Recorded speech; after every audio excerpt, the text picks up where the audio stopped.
បាទសួស្តីបងប្អូនទាំងអស់គ្នាស្វាគមន៍ជាថ្មីមកកាន់ Channel សមាគម YouTube កម្ពុជាដែលជា Channel មួយសម្រាប់បង្រៀន YouTube តាមប្រព័ន្ធអនឡាញអញ្ចឹងបងប្អូនគ្នាអាចសិក្សាពាក់ព័ន្ធនឹង YouTube នៅក្នុង Channel សមាគម YouTube កម្ពុជាបានដោយគ្រាន់តែចុច Subscribe ចុច Notification បងប្អូននឹងទទួលបានមេរៀនថ្មីៗពាក់ព័ន្ធនឹង YouTube ទាំងអស់តែម្ដងបាទថ្ងៃនេះខ្ញុំសូមបង្ហាញមេរៀនថ្មីមួយពាក់ព័ន្ធនឹងការមើល Subscribe ថាតើយើងបាត់ Subscribe ចំនួនប៉ុន្មានបាទមិនធម្មតាប៉ុន្តែសួរថាលោកគ្រូតើនរណាដកសាប់យើងខ្លះ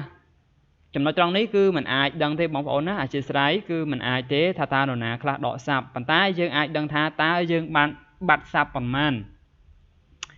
បាទដោយមិនប្រើកម្មវិធីទេខ្ញុំប្រើក្នុងកុំព្យូទ័រជាមួយនឹង YouTube Studio ទាំងអស់តែម្ដងបាទមិនមានកម្មវិធីជំនួយទេអញ្ចឹងបងប្អូនគ្នាអាចមើល Channel នេះមួយគឺអាច Smart App បាទមិនធម្មតាទេបងប្អូនគ្នាបើយើង compare ជាមួយនឹង view បាទ275 view ហើយ compare ជាមួយនឹង subscribe គឺបានត្រឹមតែ27 subscribe ទេបងប្អូនគ្នាបើទោះបីជាដូរអានេះ30 view ក៏បានត្រូវបាន30 subscribe ដែរប៉ុន្តែឡើងរហូតដល់270ជាងប៉ុន្តែបាន subscribe ត្រឹមតែ27 subscribe ទេបាទនេះជាការផ្លាស់ប្ដូរ sub បាទអូខេឥឡូវខ្ញុំសូមបង្ហាញពាក់ព័ន្ធនឹងការបាត់ sub នេះអញ្ចឹងបងប្អូនគ្នាចូលទៅកាន់ YouTube Studio Beta បន្តមកទៀតបងប្អូនគ្នាសូមចូលទៅកាន់កន្លែងមួយគេហៅថា Analytics បាទ Analytics បាទអូខេបន្តមកទៀតបងប្អូនគ្នាសូមចូលទៅកាន់ Audience បងប្អូនឃើញអត់គឺ plus 40 subscribe បាទ subscribe ឡើងលឿននេះអូខេ subscribe ឡើងរហូតដល់40 subscribe ឡើង view តែម្ដងគឺមួយថ្ងៃនេះឡើងរហូតដល់8 subscribe បងប្អូនឃើញគឺថ្ងៃទី27បាទឡើងរហូតដល់18 subscribe បើយើងមើល subscribe បងប្អូនចុច subscribe ណាអូខេអញ្ចឹងយើងមើលកន្លែងនេះបងប្អូនគ្នាអាចចូលទៅកាន់ audience មួយទៀត audience ហ្នឹងគឺជាអ្នក subscriber របស់យើងបងប្អូនឃើញកំណត់ការឡើងចុះរបស់ subscribe 28 40អានេះគឺជា view បងប្អូនណាកន្លែងមើល subscribe មើលកន្លែងនេះបាទនេះ subscribe ណាបងប្អូនគ្នាអូខេឡើងចុះនេះដកចាប់បានដកឡើង8 10អញ្ចឹងបងប្អូនគ្នាសូមចុចកន្លែងពាក្យថា read more នេះអូខេ more នេះបាទ more នេះបងប្អូនគ្នាសូមចុចកន្លែងនេះបងប្អូនណាសូមចុចកន្លែងនេះពាក្យថា live time បាទ live time បងប្អូនគ្នាអាចមើលចំនួនទាំងអស់តាំងពីដើមបង្កើត channel មកដល់ថ្ងៃនេះតែម្ដង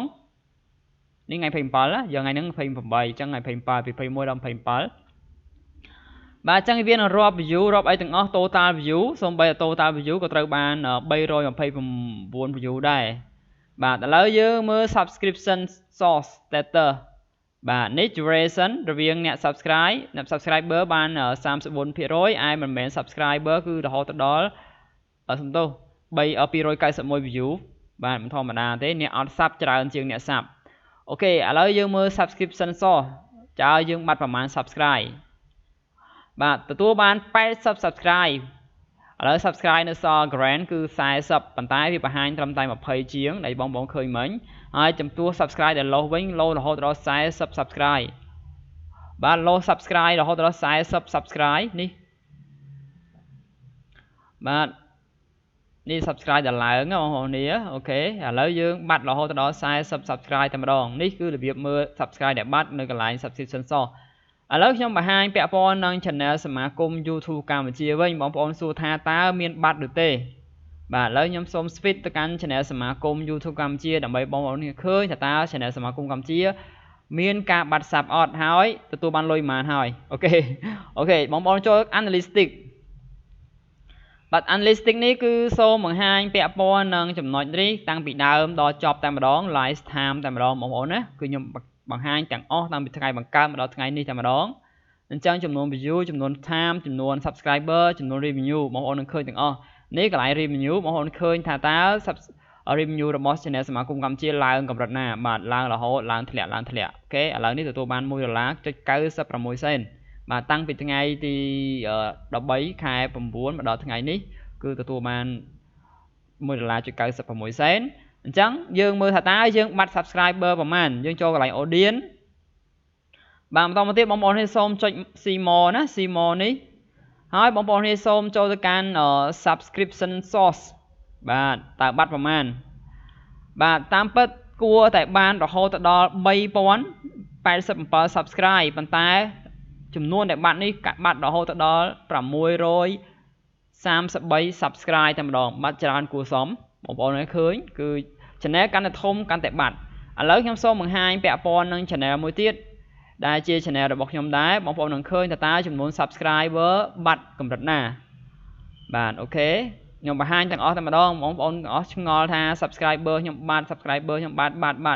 បាទយើងទូចយើងបាត់តិចតែ channel ធំកាន់តែកាន់តែធំកាន់តែបាត់ច្រើនបាទយើងចូល audience ឲ្យបងប្អូនចូល see more ដូចគ្នាតមកទៀតបងប្អូននឹងឃើញចំនួន subscriber របស់ខ្ញុំនឹងធ្វើការធ្លាក់ចុះ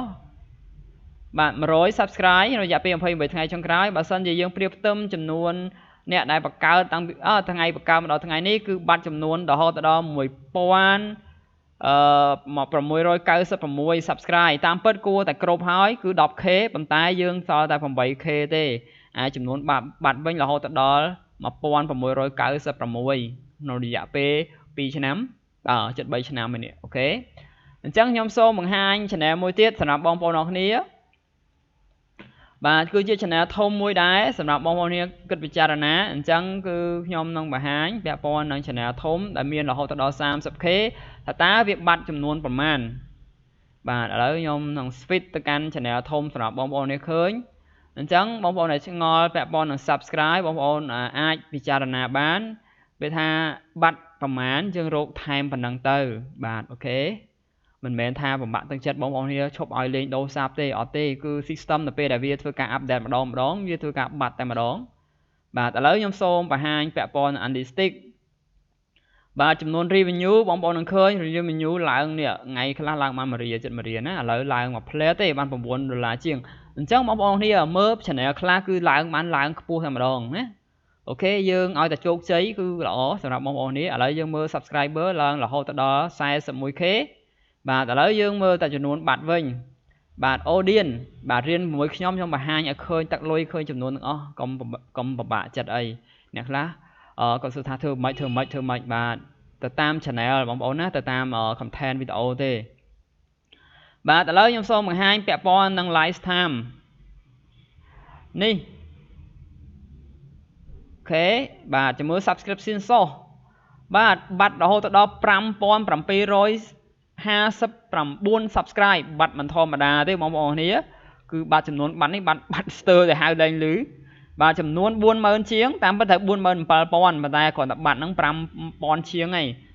អូខេបាទអរគុណច្រើនសម្រាប់វីដេអូមួយនេះគ្រាន់តែចង់បង្ហាញបងប្អូនគ្នាក្នុងការដែលយើងបាត់សាប់ទេគឺកាលណាយើងបាត់1យើងរក2យើងបាត់2យើងរក5យើងបាត់5យក20មកអូខេអញ្ចឹងដល់ពេលដែល YouTube ធ្វើការ update ម្ដងបងប្អូនគ្នាតែងតែបាត់ subscribe បាត់មកទាំងអស់គ្នាអញ្ចឹងគឺយើងអាចទទួលបាននៅចំណេះដឹងមួយនេះគឺអាចគេហៅថាកាត់បន្ថយនៅភាពតានតឹងបងប្អូនគ្នាដែលតែងតែថាបាត់សាប់អូខេណាអញ្ចឹង channel តិច channel ទូចយើងកំពុង channel ទូចយើងបាត់តិចហើយ channel ធំកាន់តែបាត់ទៅបាទអធិស្ឋានណាដោយសារគឺទី1ការលុបនៅ channel ដែលខូចនៅលើប្រព័ន្ធ YouTube បាទពេលខ្លះលក់វាខូចហើយប៉ុន្តែវាអត់តន់លុបហើយមួយចំនួនទៀតនៅពេលដែលបងប្អូនគ្នាបង្កើត master channel ហើយបង្កើត brand channel អត់តន់ទេអូខេឧទាហរណ៍ថាមួយ channel ហ្នឹងមាន20 channel ចុះអញ្ចឹងនៅពេលដែលបងប្អូនបាត់បង់នៅ master channel មួយស្មើនឹងបាត់20 channel ទៅទាំងអស់អញ្ចឹងស្មើនឹងដក20 subscribe ចោលវិញទាំងអស់តែម្ដងនេះអ្នកដែលបង្កើត subscribe កូន channel សាប់ខ្លួនឯងអញ្ចឹងកាលណាយើងធ្វើឲ្យខូច channel មួយស្មើនឹងយើងបាត់20 subscribe បាត់តែម្ដងបាទនេះគឺជាផលវិបាកមួយសម្រាប់បងប្អូនគ្នាដែលបង្កើត subscribe ហើយយើងមកសាប់ខ្លួនឯងការពារកុំឲ្យខូច master channelអូខេហើយបងប្អូនខ្លះគាត់ spam មានថាមើលមិនបានគ្រប់នាទីរបស់ YouTube គិតថាមិនមែនជាអ្នក subscriber ពិតប្រាកដអញ្ចឹងវាធ្វើការ remove ចេញពី channel បងប្អូនគ្នាវិញបាទមានណាបងប្អូននេះគេហៅ spam view ឬ spam sub ហ្នឹងគឺវាធ្វើការដកដូចខ្ញុំធ្លាប់បង្ហាញដែរវីដេអូខ្ញុំមើលបានថ្ងៃហ្នឹងប្រហែលជា400 view ប៉ុន្តែពេលយប់ឡើងមើលឡើងវិញទៅសល់200 view ជាងទេអញ្ចឹងវាធ្វើការដក view ដែលមិនគ្រប់លក្ខណៈនឹង sub មិនគ្រប់លក្ខណៈក៏វាដកដែរបាទអរគុណច្រើនបាយបាយ